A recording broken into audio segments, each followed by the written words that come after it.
Hello, buddy. Welcome back to Tin Man Score Channel. I'm your host, Jeffrey Tin Man Taylor, and today I'm kicking off my Creepy Diaries marathon. And the first video I'll be reacting to is called Shadow in the Mirror Horror Story. So, without further ado, I'm going to turn these lights off, move the camera up here for you guys, and let's get this reaction road in the bag, shall we? Okay, here we go.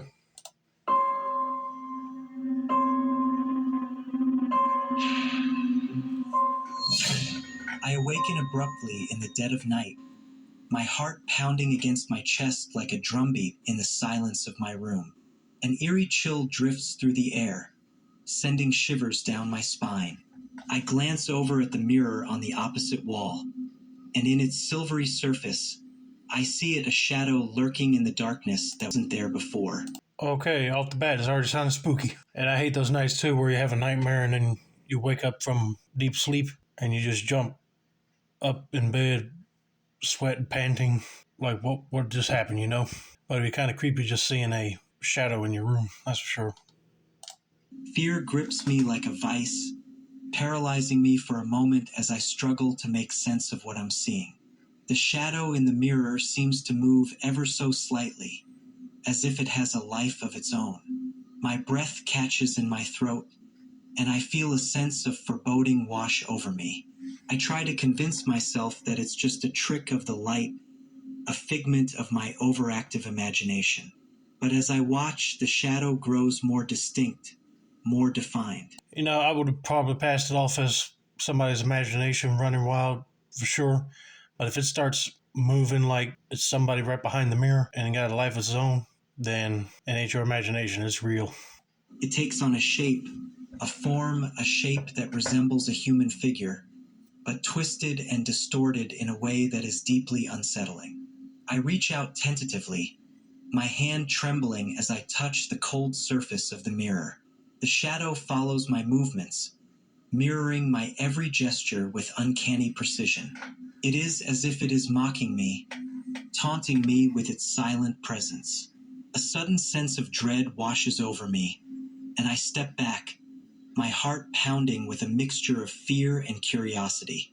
I feel a strange compulsion to keep watching, to unravel the mystery of the shadow in the mirror.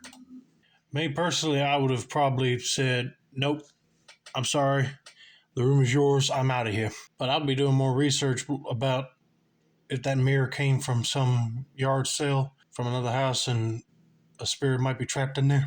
You just never know. And plus, I wouldn't put my hand near it because it may be a demonic presence trying to lure you to the mirror just for you to touch it. Man, this is already sending chills up my spine.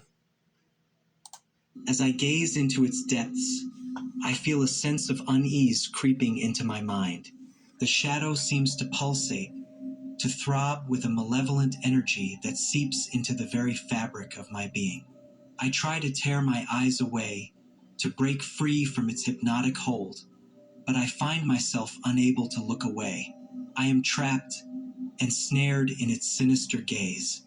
I feel as if I am being pulled into the mirror, into a dark and twisted world where reality warps and bends to the will of the shadow.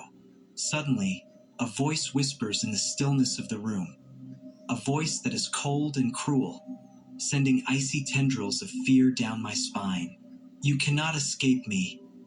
It hisses, its words dripping with malice. I am the shadow in the mirror, and I am always watching. I scream, a guttural sound of pure terror that echoes through the empty room. Tears prick at my eyes as I realize the truth. I am not alone. The shadow in the mirror is real, a malevolent force that has taken on a life of its own. See, what did I tell you? And if you try to ignore it, it'll probably get more worse or too. I mean, imagine if it kept on like putting its hands near the mirror and started pounding on it from the other side. That would be scary to see for sure. At this point, I'll be calling like a priest to have an exorcism in there to see if it will get the spirit out of the mirror and away from the house. In a panic, I run from the room, my heart pounding in my ears as I flee down the darkened hallway.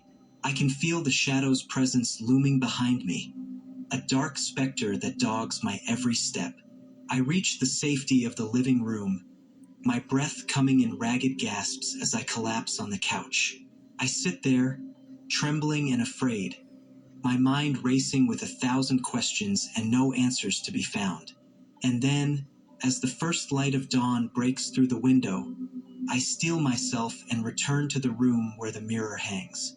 I stand before it, my heart pounding in my chest, and I see that the shadow is gone. But in its place, I see a reflection of myself, distorted and twisted, a shadow of who I once was. And I realize with a sinking feeling in the pit of my stomach that the shadow in the mirror was never truly separate from me. It was a manifestation of my own fears, my own insecurities, my own darkest thoughts given form. Oh, that would be scary to find out for sure, because you already feel those dark insecurities inside you already. You don't need to see them in the mirror. Take a form of more distorted version of yourself. That's very spooky. And though I may have banished it from the mirror, I know that it will always be a part of me, lurking in the shadows of my mind, waiting to strike when I am at my most vulnerable. As I turn away from the mirror, the glass surface shimmers in the dim light, casting a faint reflection of a figure standing behind me. A figure with eyes as dark as the abyss, watching me with a hunger that chills me to the bone. And in that moment, I realize that the true horror lies not in the shadow in the mirror, but in the darkness that dwells within us all. That is true in what he said. We all have our own dark demons in our lives, but we always try to push them back away just so we won't feel any dark negative energy in our minds. But it'd be kind of scary to see it manifest in a mirror, that's for sure. But me personally, I would have thought that this story might have been like somebody was hallucinating bad, must have had a bad nightmare, and that started to happen. It might even be paranormal related, but I don't know. That's just scary for sure. But anyway, I hope you guys enjoyed this Creepy Diaries video, and I would like to thank Shane Delady V4C for suggesting this guy's channel to me as well. And I'm going to be reacting to more of his stories in the future as well. Don't forget to like, subscribe, turn on post notifications for more reactions from this guy's channel. This has been another successful installment of the Tin Man Score channel. I'm your host, Jeffrey Tin Man Taylor. I say that's a wrap, and have a nice day, y'all.